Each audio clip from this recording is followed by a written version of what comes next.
아파트 엘리베이터에서 이웃 여성들한테 음란행위를 한 20대 여성이요. 결국 붙잡혔는데 취업 스트레스 때문에 그런 행위를 했다. 야, 근데 법원이 그걸 받아들인 모양이에요? 네. 간단하게. 24세 된 대학생이 자기가 사는 엘리베이터에 야간에 30대, 20대 여성, 그 다음에 여고생에게 어떤 형태냐면 엘리베이터를 여성이 혼자 타면 같이 따라 탑니다.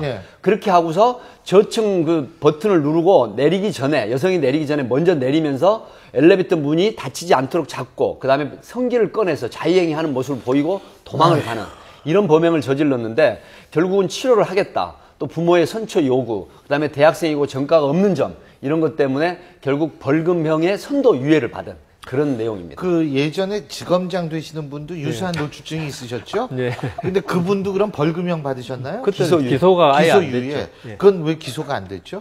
검사장 아닙니까? 아, 그러니까요.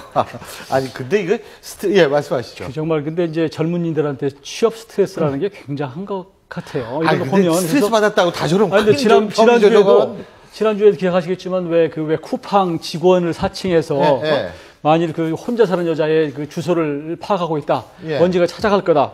물 시켜 먹는 여자는 다 죽이겠다. 뭐 해서 문제가 된 적이 있지 않습니까? 나중에 봤더니 취업 스트레스 때문에 그랬다. 이렇게 얘기를 한 적이 있는데 저는 이 사람이 범죄를 한 거 보니까 자기 살던 아파트에서 그랬던 것 같아요. 그러니까 만일 그 병이 아니고 이성적인 판단을 갖고 있었다고 한다면 제3의 장소 가서 했겠죠. 근데 자기 사는 통로에서 그런 거 보면 정상적인 상황은 아니다. 그러니까 치료를 전제로. 저 법원의 판단이 좀 가벼운 느낌은 분명히 있습니다. 특히 1심 판결인데 물론 합의가 되고 그다음 정신병적 요소가 있고 그다음 처벌의 원칙하고 여러 가지 있지만 이게 한 건이 아니고 서너 건이 지금 경합범인데요. 여기에 대해서 아무리 그렇다 하더라도 이 노출증이라는 게 이거는 컨트롤을 갖다가 전혀 할 수 없는 게 있을 것이고 컨트롤이 가능한 게 있을 것인데 이 컨트롤을 할 수 없다고 아마 본 모양인데 그렇다 하더라도 지금 선고유예라는 건 우리 법원 판결 중에서는 형 중에서는 제일 가장 낮은 거거든요.